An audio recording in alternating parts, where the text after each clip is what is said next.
Salam alaikum, Zulf Laoun, bonsoir. La suspension de l'impression du quotidien Jazair El-Ghad a été annoncée jeudi par le ministère de la Communication dans un communiqué.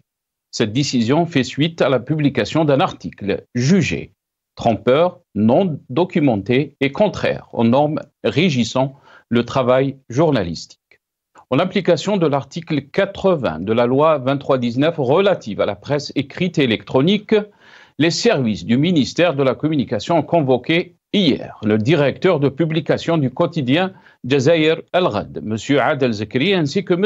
Issam Chir, en sa qualité de fondateur et directeur exécutif, afin de les entendre concernant le dossier de presse publié dans le quotidien Jazair El-Ghad du 19 septembre 2024, rédigé par M. Ammar Gardoud, fondateur et PDG du journal, précise la même source. Ainsi, le ministère de la Communication a décidé de suspendre immédiatement l'impression du quotidien en question et d'engager les procédures légales pour l'arrêt définitif de l'activité conformément à l'article 54 de la Constitution et l'article 70 de la loi relative à la presse écrite et électronique, conclut le communiqué.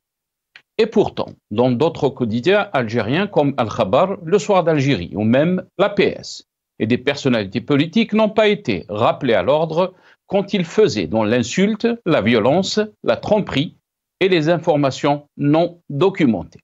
Rappelons-nous de la réunion du Haut Conseil de sécurité présidée par le chef de l'État, M. Ahmed Tebboune, qui avait exprimé ses regrets concernant les agissements hostiles à l'Algérie émanant d'un pays arabe frère.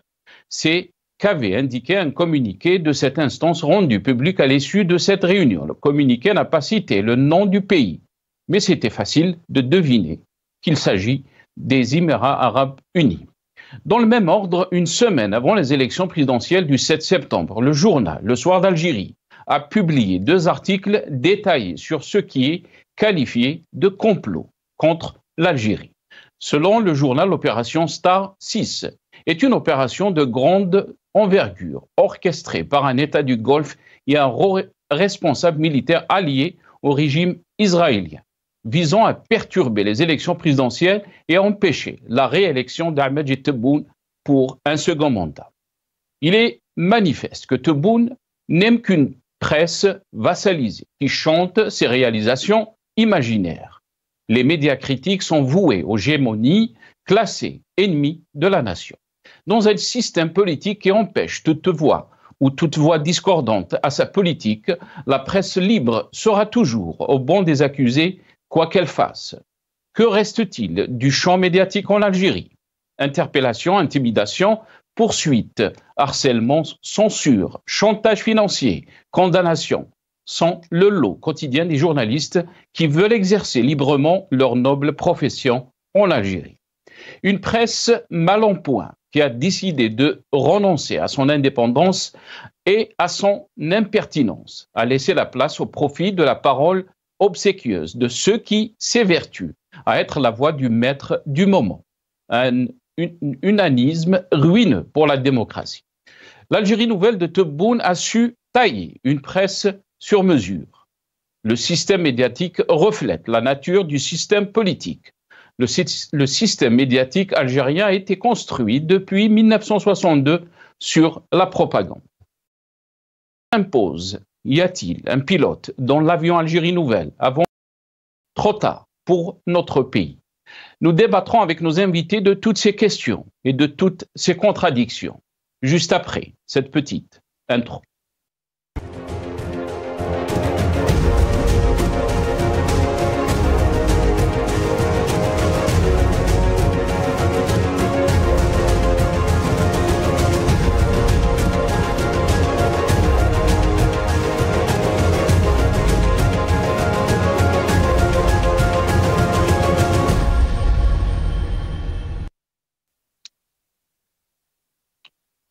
Algérie, une presse aux ordres d'un système clanique. C'est le titre de notre émission pour ce soir. Et pour en parler, j'ai le plaisir d'accueillir dans cette émission Dr Hassan Hiresh, économiste, analyste politique. Il est avec nous depuis Paris via Skype. Hassan, bonsoir. Merci beaucoup d'avoir accepté l'invitation. Merci Nassar. Bonsoir à vos invités. Je ne sais pas si on a plusieurs. J'ai vu M. Goussem. Je le salue. Je salue les téléspectateurs et votre équipe.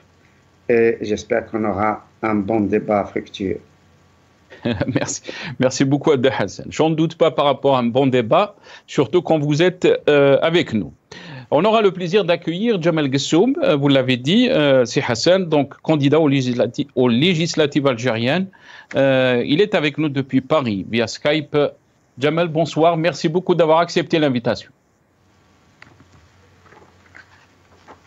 Ah, Djemal Gessoum, un petit souci technique. Il sera avec nous. Ils sont nos amis de la régie. On aura depuis Alger Karim Kbir, qui est journaliste, ancien rédacteur en chef du journal Liberté. Il sera avec nous depuis Alger. Je ne sais pas si Karim est avec nous. Karim Kbir, bonsoir. Allô, bonsoir Nassar. Bonsoir, c'est Karim, Azzoul Fillak. Merci beaucoup d'avoir accepté l'invitation. Ok, bonsoir et bonsoir à tous vos téléspectateurs. Merci beaucoup, Karim Kbir. D'abord, on va vous faire passer cette vidéo. Donc, notre sujet, c'est ce journal qui a été suspendu par le ministère de la Communication. On va écouter donc Soundbite One, nos amis de la régie. Je m'excuse. La réaction, donc un petit reportage sur le NTV par rapport à cette décision de suspendre le journal Jazair El-Ghad. استنادا إلى المادة 80 من القانون رقم 19/23 المتعلق بالصحافة المكتوبة والإلكترونية، استدعت مصالح وزارة الاتصال اليوم مديرو نشر يومية الجزائر الغد عادل زكري وعصام الشيخ بصفته المؤسس المدير التنفيذي للاستماع إليهما بخصوص الملف الصحفي المنشور في جريدة عدد 10 بتاريخ من إعداد عمار قردود المؤسس الرئيس المدير العام للنشرية بسبب تضمنه معلومات مضللة وغير موثقة ومخالفة للمواد المنظمة للعمل الصحفي المنصوص عليها في القانون العضوي رقم 23/14 المتعلق بالإعلام، لا سيما المواد 23 و 35 وأحكام القانون رقم 23/19 المتعلق بالصحافة المكتوبة والإلكترونية.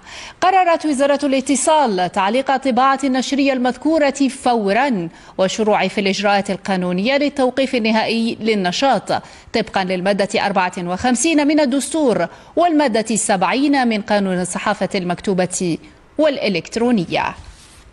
استنادا إلى المادة 80 من Voilà, donc vous avez entendu, on va voir nos amis de la régie. Voilà, vous êtes en train de voir donc la une de ce journal qui a été suspendu, جزائر الغد هل يخطط الصهاينة ومحور الشر لاغتيال الرئيس تبون. La question a été posée, donc la une du journal. Karim Kbir, je vais commencer cette émission avec vous.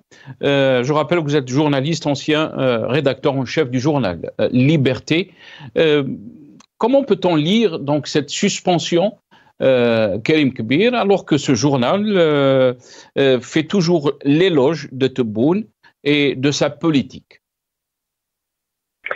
Écoutez, personnellement, je connais pas ce journal.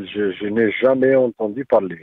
Pour être honnête avec vous, je n'ai appris ce titre qu'après les communiqués du ministère de la Communication.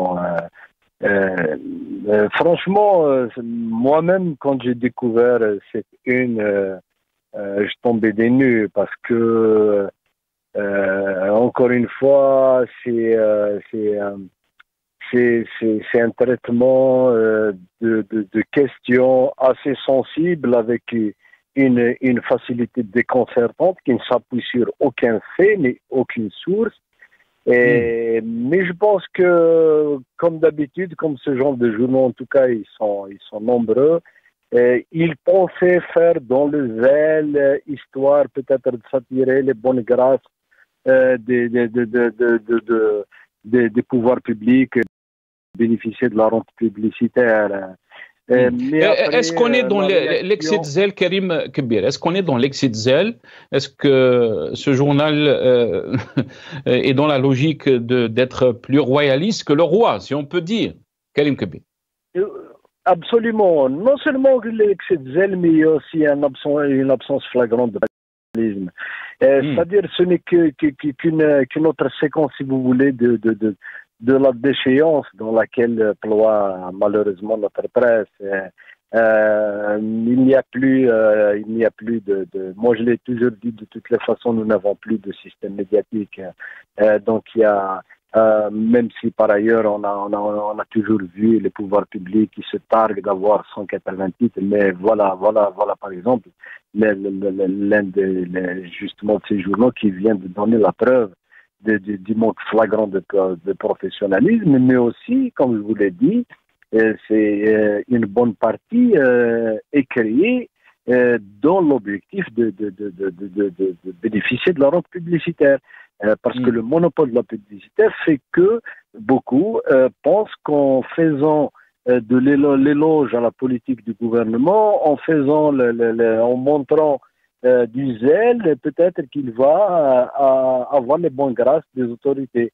Et finalement, mal leur ont pris, puisque voilà, en retour... Est-ce qu'on a conditionné, Karim Kebir, est-ce qu'on a conditionné une presse qui n'a plus de repères, puisque on a vu aussi des titres quotidiens comme Le Soir d'Algérie. On va voir la une Le Soir d'Algérie, le complot contre la réélection de Tebboune. Il y a aussi un titre de Al-Khabar, nos amis de la régie, si c'est possible. Donc, Al-Khabar aussi qui a titré contre les Émirats Arabes Unis, Abu Dhabi, je pense, ou la Asimat Takhlat. Pourquoi ces journaux n'ont pas été rappelés à l'ordre, Karim Kebir, alors qu'il s'agit de la question diplomatique Abu Dhabi, Asimat Takhlat? Merci beaucoup. Qu'est-ce que vous en pensez, Karim Kebir? Pourquoi des journaux, on les laisse donc publier des choses même qui touchent à la stabilité ou à la diplomatie de notre pays, et on rappelle à l'ordre d'autres journaux? Vous savez bien que Nassar, ce genre de papier, en général, c'est des papiers commandés. C'est pas du jour au lendemain que le journaliste qui vit les mêmes conditions sociales que les autres citoyens, qui a des difficultés du jour au lendemain, il par je ne sais quelle magie, il découvre qu'il y a un complot. Et donc en général, d'ailleurs, si vous lisez ces papiers, ça s'appuie sur aucun fait, c'est les règles élémentaires en tout cas du journalisme. C'est d'abord s'appuyer sur des faits et puis c'est-à-dire citer des sources. On ne peut pas on produit de l'information, mais l'information doit être fiable. C'est des faits avérés, même s'il y a lieu de reprendre d'autres journaux, mais en tout cas la citation des sources est primordiale. Donc, quand vous êtes face à ce genre de papiers, forcément, c'est des papiers dont une partie, je ne dirais pas tout le monde, mais en tout cas, elle est intéressée. Ça rentre dans le cadre d'un conditionnement, d'une espèce de conditionnement de l'opinion. Vous avez cité les cas des journaux que vous avez cités qui ont publié des papiers justement du complot. Ça a intervenu dans un certain contexte, parce que ça allait peut-être dans le sens souhaité par les autorités, mais passé les élections maintenant, et ils sont dans une autre phase. Donc, c'est pour ça que je vous dis que le journal qui vient d'être fermé peut-être a dépassé ce qu'il pouvait en tout cas tolérer comme papier soi-disant de papier. On ne va pas parler d'analyse, mais en tout cas des papiers qui vont dans le sens en tout cas souhaité par les autorités. Très bien. Restez avec nous, Karim Kebir. J'aimerais avoir bien sûr l'aperçu de Hassan Hirouche. Bien sûr, ce n'est pas sa spécialité, mais on va aussi poser les questions concernant la situation politique que vit notre pays, les dernières déclarations aussi de Majid Tebboune concernant le dialogue national. Mais j'aimerais avoir un aperçu par rapport à cette question qu'on pose aujourd'hui Hassan Hirish. Cette presse qui n'a plus de repères, cette presse qui ne fait pas son travail, qui est conditionnée. On a entendu Karim Kebir qui est dans ce domaine plus de 30 ans, qui était rédacteur en chef du journal Liberté. Votre réaction par rapport à ce secteur qui est très important dans les pays qui se respectent, si on peut dire? Oui, tout à fait. Je pense que contrairement à vous, Sir Nassar, je pense que la presse algérienne a un repère, a une boussole, mais ce n'est pas un repère relatif à la liberté, ni une boussole par rapport au droit d'information du citoyen.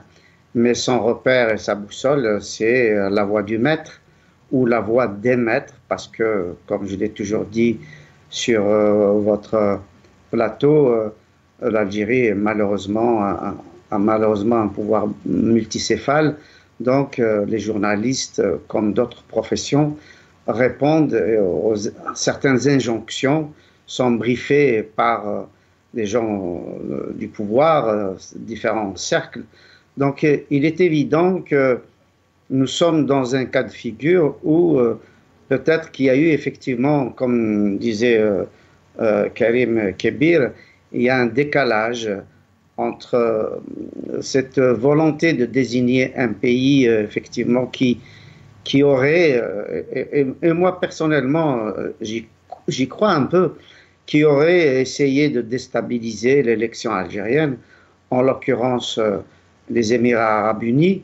Mais à partir du moment où Abdelmadjid Tebboune a été reconduit, nous savons que le président, le prince des Émirats a envoyé un message dithyrambique donc, au président reconduit.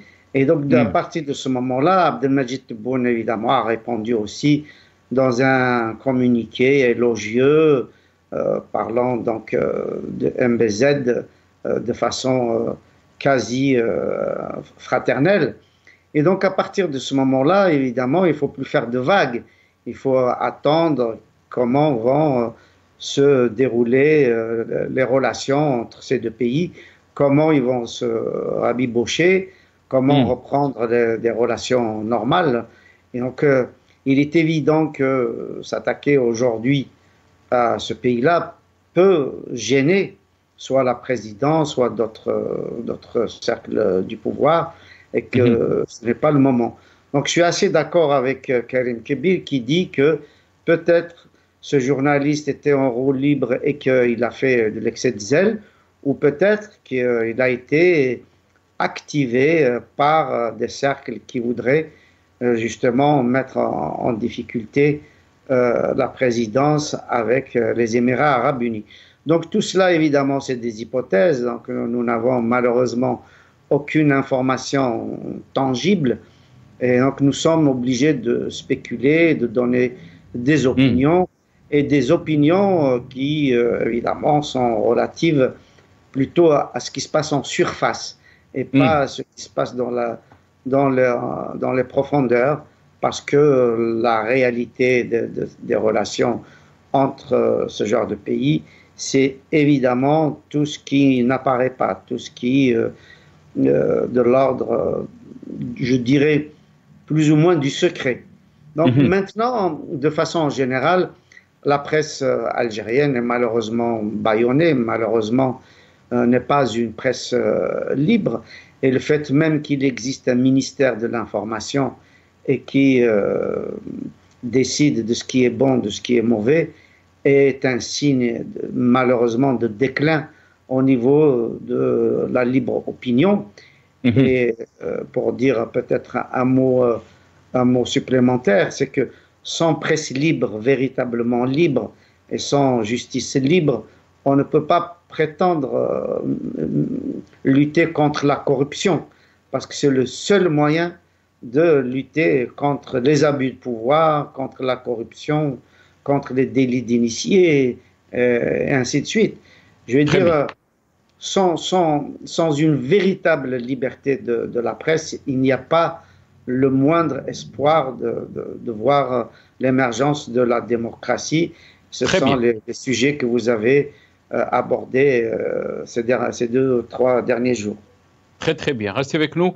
Dr Hassan Hiresh. Jamal Gsoum est avec nous, je pense. Voilà, il est avec nous. Bonsoir Jamal Gsoum, merci beaucoup d'avoir accepté l'invitation. Marhaba bik. Ah, on ne vous entend pas, c'est Jamal. Ok. Ah là, très bien, très très bien. On vous entend. Très bien. D'accord. Donc la bienvenue à tout le monde. Merci beaucoup. Jamal Gsoum, bien sûr, on va revenir sur cette suspension du journal Jazair Al-Ghad, bien sûr, mais on va revenir sur l'état de la presse et aussi revenir sur le discours d'Amajid Tebboune pendant son investiture, quand il a parlé d'un dialogue national. Mais avant tout, on va écouter Hannoun, Louisa Hannoun, la chef du parti du PT, qui a fustigé, si on peut dire, les Émirats arabes unis. On l'écoute. راهم يستعملوا الاستثمارات الاقتصاديه كواجهه فقط حتى يعني يتغلغلوا داخل بلادنا وما تنساوش ديك المعلومه اللي خرجت حول وجود جواسيس في السفاره الاماراتيه وانهم مسكوهم وفي الواقع العدد تاعهم مش هذاك برك العدد اللي خرج تاع 4 ربما اكثر كان عندهم نوايا اكثر خطوره انهم يشوفوا كيفاش يدخلوا في مؤسساتنا. Voilà, donc les déclarations de Louisa Hannoun qui ont été faites donc, il y a quelques temps, mais Majid Tebboune aussi a parlé de cette situation. Et on va l'écouter dans cette vidéo. Il a dit que les conflits ne se règlent pas par la presse. On l'écoute. Et ces choses-là ne se règlent pas par le biais de la presse. Il y a des règles pour préserver la souveraineté d'un pays, même si tu as un problème avec lui. Je ne vais pas pérorer dans un journal pour le populisme et pour la campagne électorale. Il n'y a jamais eu 7000. C'est faux, complètement faux. Donc, à Majid Tebboune. Jamal Gsoum, on n'arrive plus à comprendre, bien sûr. Il n'y a plus de repères dans la presse algérienne. Qu'est-ce que vous en pensez donc de cette suspension de ce journal?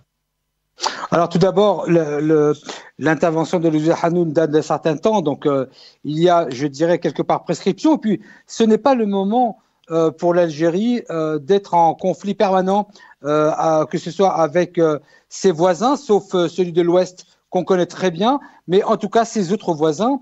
Et puis, les Émirats arabes unis ou l'autre, je veux dire que ça suffit d'être en conflit. On ne va pas être en conflit avec toute la Terre. Ensuite, sur ce qu'a dit M. Tebboune, mais je pense que cette vidéo datait déjà d'un moment, sur le fait qu'on ne règle pas ces problèmes à travers la presse. Ça, c'est un fait, oui, je suis d'accord.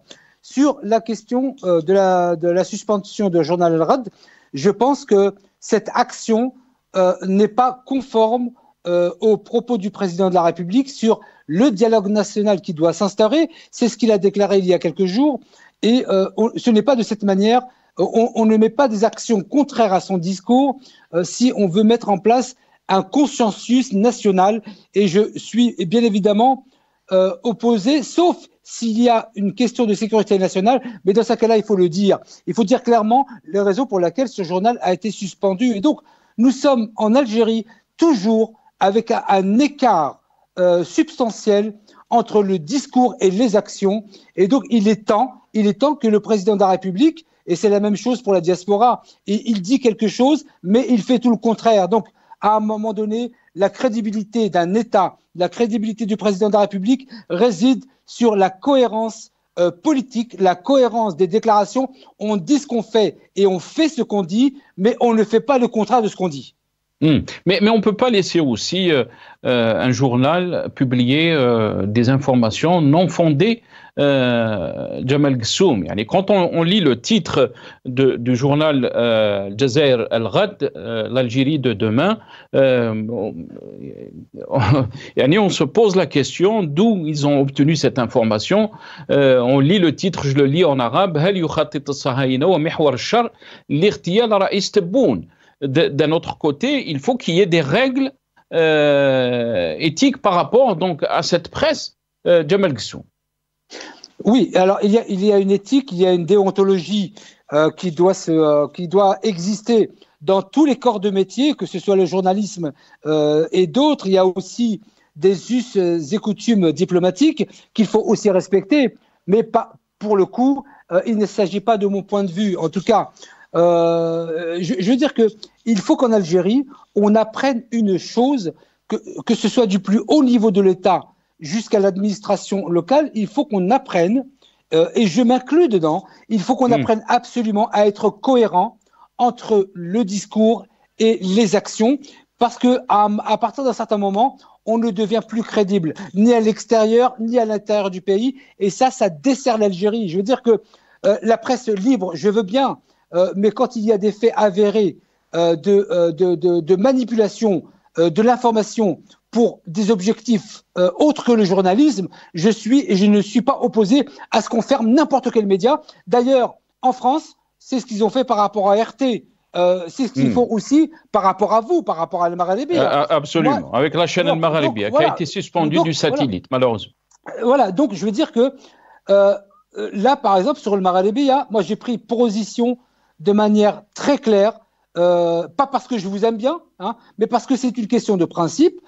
Il y a un espace de dialogue qui s'instaure sur Al Magharibi. La preuve, c'est que je suis le seul à pratiquement à intervenir sur Al Magharibi qui est opposé à votre ligne éditoriale, chose que je ne peux pas faire en Algérie. Donc la liberté, elle est où? Et donc je dis au président de la République, tant que vous n'aurez pas un discours cohérent entre le discours et les actions, ça ne fonctionnera jamais. Et le problème en Algérie, c'est que tout est comme ça. Absolument tout est comme ça. Vous avez un ministre qui va vous annoncer...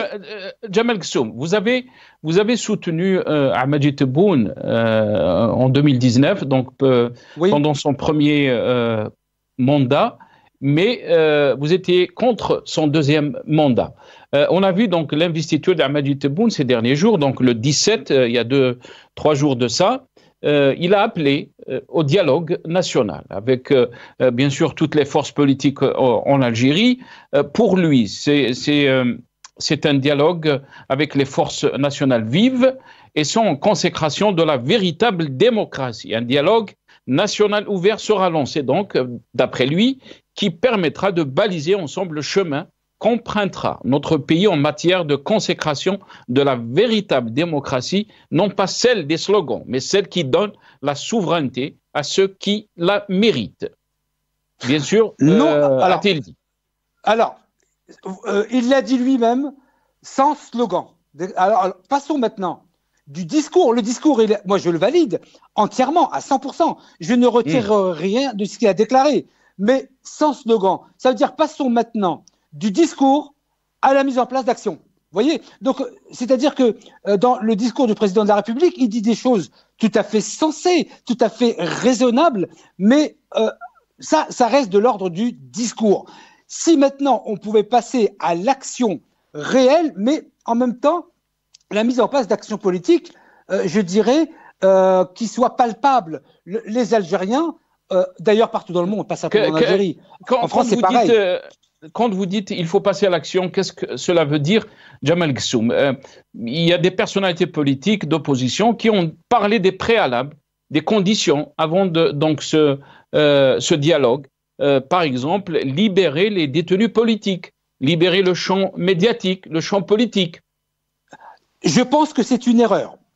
Fixer en toute matière, toute contrainte est vouée à l'échec. Si vous posez des préalables, quels qu'ils soient, même s'ils sont raisonnables et acceptables intellectuellement, si vous posez des préalables, vous ne réussirez jamais. la libération des détenus d'opinion. Vous pouvez dire ce que vous voulez, mais vous ne pouvez pas ouvrir un dialogue sur la base d'un préalable sur lequel on ne peut pas discuter. Ça n'a pas de sens. Par contre, ce qui a du sens, c'est d'entamer un dialogue, quelle que soit la situation. Vous savez, des pays qui sont en guerre armée, ont un service diplomatique et politique qui continue à discuter pour arriver à la fin d'une guerre.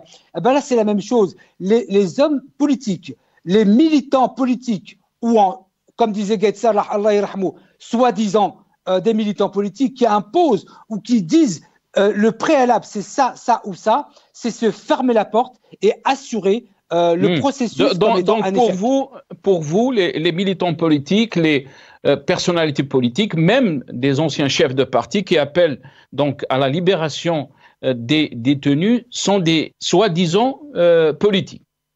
Non, je dis, là, il faut nuancer, Sinassar. Je dis que les soi-disant militants qui imposent un préalable à la discussion ne sont pas sérieux.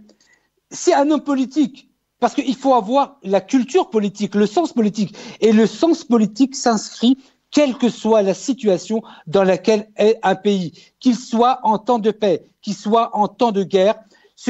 L'homme politique ou le militant politique qui impose un préalable à toute discussion n'est ni un homme politique, ni un militant politique, parce qu'un homme politique, sa voix a des décennies devant, ça ne voit pas seulement aujourd'hui. Ou alors, c'est pire que ça. Dans ces cas-là, c'est que c'est assez pervers pour dire, je vais vous démontrer à tout le monde, je vais vous démontrer que le pouvoir est de mauvaise foi, car j'ai demandé la libération comme préalable, il n'a pas accepté, donc il est de mauvaise foi. Celui qui est de mauvaise foi, c'est celui qui impose ce préalable.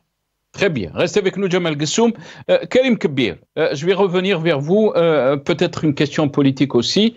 Je sais que vous suivez de près ce qui se passe. On a vu, par exemple, après ces élections présidentielles, donc des voix s'élever, Karim Kebir, qui parle de l'ouverture du champ politique, mais aussi du champ médiatique, dont Abdelaziz Rahabi, Soufiane Djilali, qui a qualifié donc ces présidentielle de l'échec de la démocratie. Qu'est-ce que vous en pensez et surtout par rapport donc aux déclarations d'Al-Majid Tebboune qui a parlé de ce dialogue national? Écoutez, le constat fait par tout le monde en tout cas qu'il y a, je pense que c'est largement partagé et les résultats l'ont démontré, c'est qu'il y a une crise profonde de confiance.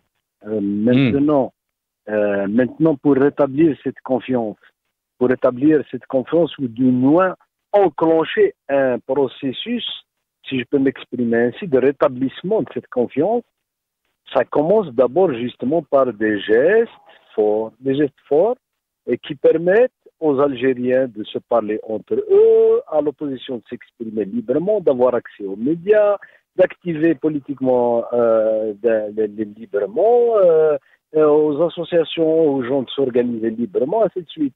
Or, force est de constater qu'aujourd'hui, ces conditions ne sont pas réunies. C'est ce que tout le monde, justement, du moins l'opposition relève. Vous avez évoqué Rahabi, c'est ce qu'il disait il n'y a pas longtemps. C'est-à-dire, engager le dialogue, c'est une excellente chose. Je ne pense pas qu'il y ait quelqu'un qui va refuser de dialoguer, mais encore faut-il, vu les expériences passées, rappelez-vous des concertations engagées autour de la Constitution en 2016, comment ça a fini. Il y avait même avant les élections, rappelez-vous, en mois de juin, au mois de mai dernier, il y avait une réunion avec les partis politiques. Est-ce que ça a donné quelque chose? Donc il y a cette crise de confiance, il y a cette méfiance.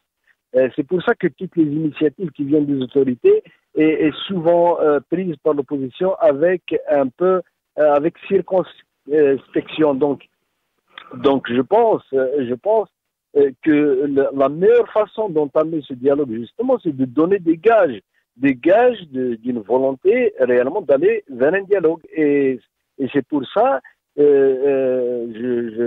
comme M. Gussoum dit que ce sont des préalables, mais je ne pense pas que ce soit des préalables posés par des gens, mais en tout cas, c'est pour détendre l'atmosphère. Tout le monde sait qu'aujourd'hui, on n'est pas dans une situation où on peut s'exprimer librement, où on peut s'organiser librement.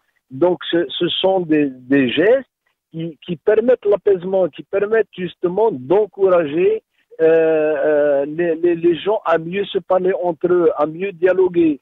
C'est justement la levée de ces entraves. Ces entraves, ce sont justement l'abolition de certaines lois qui ont été dénoncées par beaucoup. C'est l'ouverture du champ politique, l'ouverture des champs médiatiques. Ce sont des gages qui vont démontrer qu'il y a une réelle volonté d'aller vers un dialogue. Après, plus tard, bien entendu, c'est fixer, s'entendre sur l'ordre du jour, sur ses objectifs, sur sa durée, parce que moi, ce que j'ai relevé en tout cas dans le discours, c'est qu'on a dit qu'il y aura un dialogue au cours du mandat. Donc, on a l'impression qu'il n'y a pas une urgence. Ça veut dire que le volet politique n'est pas encore une priorité, et du moins c'est ce que j'ai compris, en tout cas, moi, à travers le fait que ça va intervenir au cours du mandat. Ça veut dire que dans l'immédiat, il y a d'autres questions plus importantes que de parler des aspects politiques de la crise. Or, malheureusement, au fond du problème, il y a une crise politique. Absolument. Restez avec nous, Karim Kebir. Un mandat qui dure 5 ans, bien sûr, vous l'avez soulevé. Karim Kebir, il peut appeler au dialogue peut-être à une année de la fin de son mandat, de son deuxième mandat. Hassan Hirj, j'aimerais avoir donc votre aperçu, votre analyse par rapport à cette question. Donc vous avez entendu aussi Jamal Gussoum. Votre réaction, c'est Hassan? Ma réaction, c'est que toute idée d'ouverture, d'aller vers la démocratie et tout ça, tout discours allant dans le bon sens, tout ce qui peut servir l'Algérie, les Algériens, tout ce qui peut libérer la société, libérer les acteurs, c'est bienvenu. Abdelmajid Tebboune reconnaît lui-même que nous ne sommes pas dans une démocratie, puisqu'il dit qu'il va falloir arriver à une véritable démocratie, et non pas celle des slogans. Donc il reconnaît lui-même qu'aujourd'hui, nous ne sommes pas dans une véritable démocratie, mais plutôt dans celle des slogans, dans celle de la flagornerie, dans celle justement de tout ce qui va à l'encontre de la liberté d'opinion, de la liberté d'organisation, de la liberté sur le champ politique, sur le champ médiatique, sur tous les champs en fait, hein, y compris dans l'éducation, l'économie, la santé, et ainsi de suite. Tous les secteurs sont touchés par le verrouillage, par un certain nombre de blocages. Quand on désigne une situation actuelle qui est bloquée, qui n'est pas donc une situation de démocratie, donc du coup c'est une situation d'autoritarisme, ou en tout cas une situation où il n'y a pas de liberté au pluriel. Donc quelle est la situation désirée? Qu'est-ce que nous voulons? Qu'est-ce que Abdelmajid Tebboune envisage de faire avec son peuple, avec la société algérienne et tous les acteurs algériens? À partir du moment où il peut définir, évidemment, il ne peut pas le faire dans un premier discours, je suis entièrement d'accord que ça demande de la réflexion, du temps, des contacts, ça demande énormément de travail. Mais pour reprendre l'ensemble des acteurs que j'ai entendus sur votre plateau ces 2 ou 3 derniers jours, il faut effectivement un certain nombre de conditions, des gestes forts qui permettent de comprendre que c'est effectivement la voie que Abdelmajid Tebboune veut poursuivre. Parce que si on regarde ce qui s'était passé en 2019, on était aussi à peu près dans ces discours-là. Donc, il va falloir... Avec le panel de Karim Younes. C'est ça, donc il va falloir montrer, voire démontrer que les discours de 2019 qui n'ont pas été suivis d'effet, ne sont pas les discours d'aujourd'hui. Donc, quels sont les gestes forts que Abdelmadjid Tebboune peut faire à l'adresse de la société, à l'adresse des acteurs associatifs, politiques, intellectuels, ainsi de suite, qui nous permettent à nous tous d'ailleurs de l'aider d'aller dans ce sens-là. Parce qu'on accuse Abdelmadjid Tebboune de ne pas être légitime parce que les élections ont été plus ou moins frelatées, ont été plus ou moins magouillées, aussi bien en amont qu'en aval. Et la légitimité, ça ne s'acquiert pas uniquement par les urnes, ça s'acquiert aussi par les actes. Et donc si Abdelmadjid Tebboune décide effectivement d'ouvrir le champ politique, d'ouvrir le champ médiatique, d'ouvrir vraiment vers la démocratie, vers la liberté d'opinion, permettre à l'Algérie d'être en même temps le plus grand pays par sa surface, mais aussi le plus grand pays par sa démocratie, il va de soi que non seulement ça permet un développement évident de la société, une respiration sur l'ensemble des secteurs, mais aussi ce sera un pays attractif. On pourra enfin voir la différence qu'il y a entre une république et une monarchie. Ça voudra dire tout simplement que le président sera un arbitre et qu'il pourra laisser l'ensemble des acteurs, aussi bien le gouvernement que les responsables régionaux, locaux, les responsables des universités, des entreprises, avoir une certaine autonomie, une large autonomie qui permettent justement à l'Algérie de décoller sur l'ensemble des secteurs. Et cela est un soft power. Ça veut dire tout simplement qu'une Algérie démocratique, réellement démocratique pour reprendre son expression, ça sera un affaiblissement des pays qui nous sont hostiles, aussi bien des pays qui sont tout proches que les pays lointains. Et donc, ce soft power-là fera de l'Algérie un pays attractif qui va attirer des investisseurs, des étudiants, des chercheurs, des journalistes et qui attirera aussi des opposants, aussi bien du Maroc, des Émirats arabes unis, de l'Arabie saoudite, de l'Occident, ainsi de suite. C'est-à-dire qu'ils trouveront refuge dans notre pays.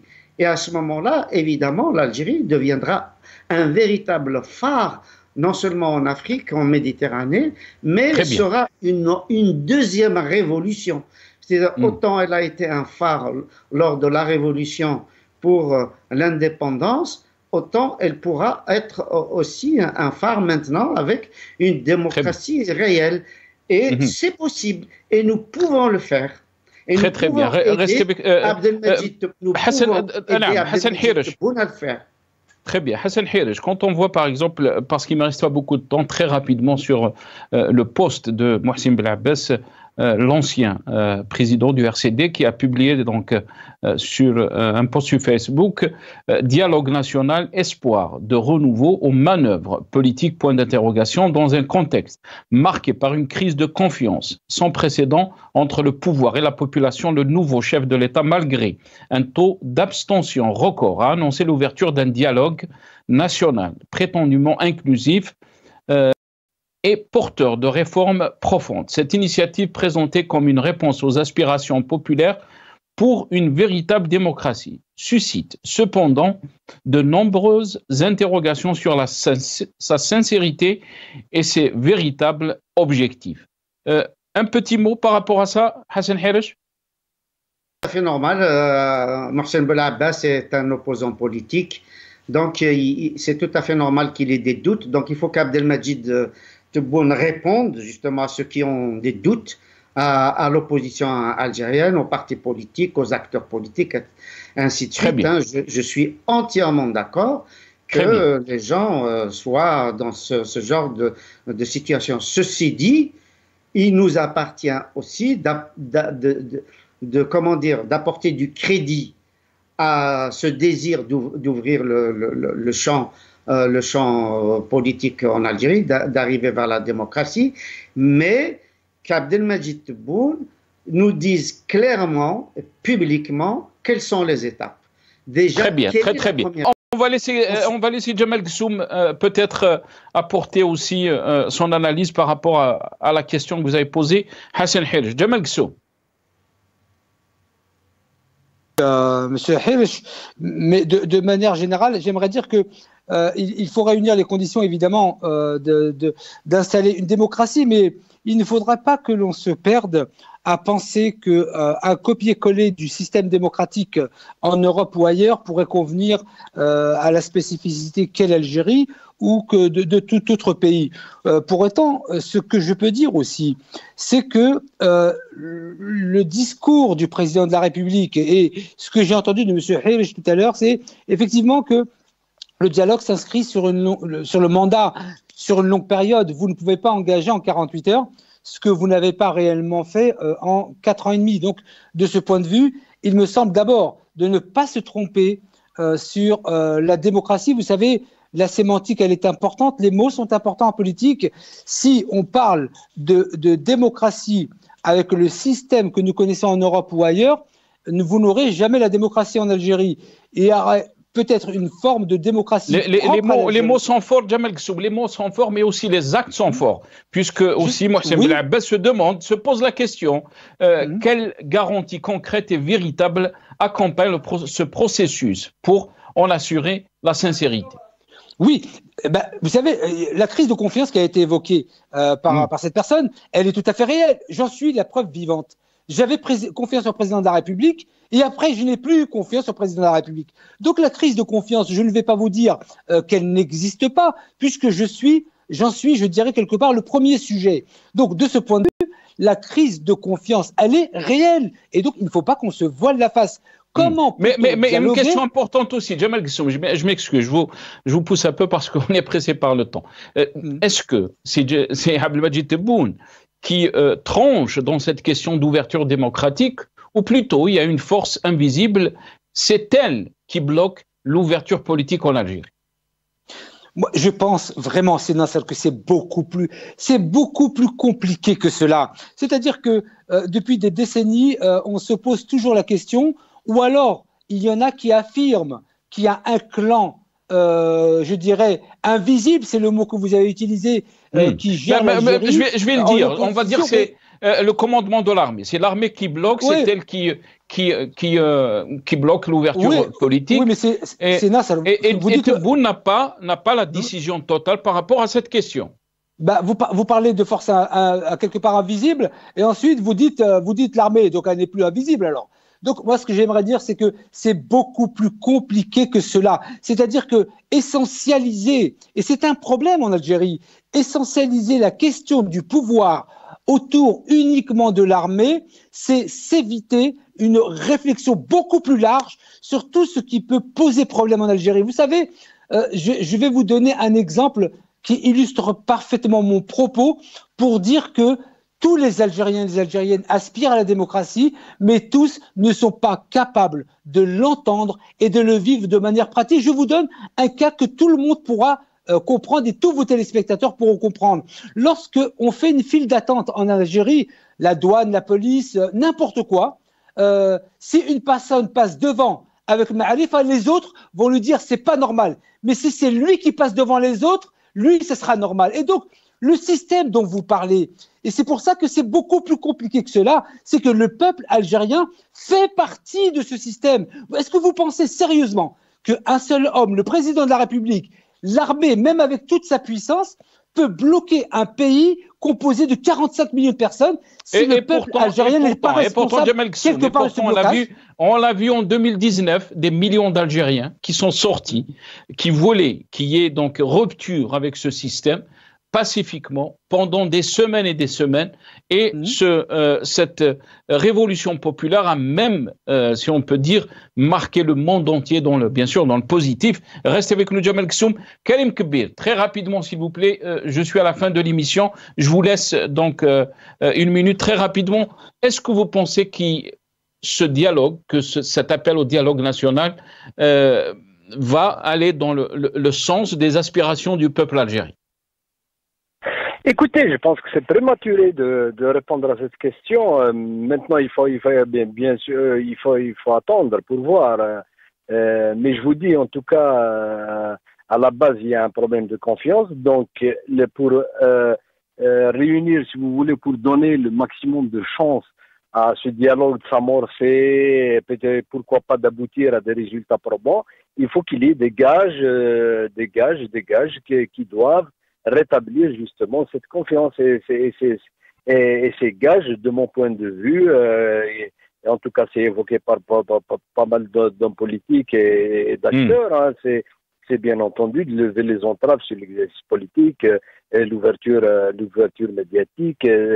Ce sont des choses qui peuvent être faites en fait. C'est pas assez compliqué.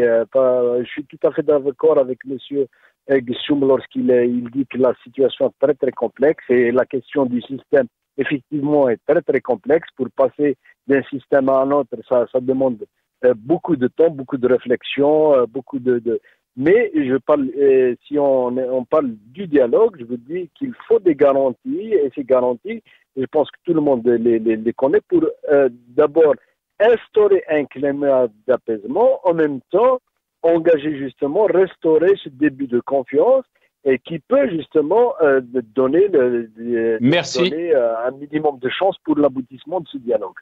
Merci beaucoup Karim Kbir. Hassan Hirache, 30 secondes, je vous laisse le mot de la fin. Désolé, on me dit qu'on doit rendre l'antenne. Da Hassan. Pour la capacité d'aboutir à un système démocratique très très rapidement. On l'a vu effectivement pendant le Hirak.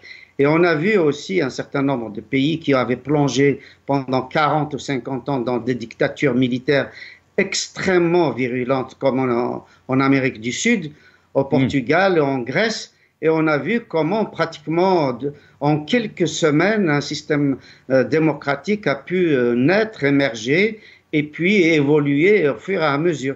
On ne va pas attendre qu'il y ait un système parfait pour commencer. Donc, le début a son importance. Il faut libérer les énergies, libérer la parole, avoir confiance dans le peuple algérien, avoir confiance dans les acteurs algériens qui sont dans les partis politiques, les associations, les universités, etc.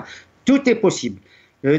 Encore une fois, c'est une question de volonté politique, sortir de la psychorigidité aussi bien au niveau individuel que collectif. Je pense que les freins sont beaucoup plus psychologiques que politiques. Il va falloir que chacun travaille sur soi pour y parvenir, travailler sur soi à l'intérieur du système et à l'extérieur du système. Merci beaucoup, Dr Hassan Hirache. Tout est possible. Il suffit donc d'une volonté politique. Merci à vous, Dr Hassan Hirache, économiste, analyste politique. Vous étiez avec nous depuis Paris. Merci à Jamal Gussoum, candidat aux législatives algérien. Vous étiez avec nous depuis Paris aussi. Merci à Karim Kbir, journaliste, ancien rédacteur en chef du journal Liberté. Merci à vous, chers téléspectateurs, d'avoir suivi cette émission. Atekoum Saha.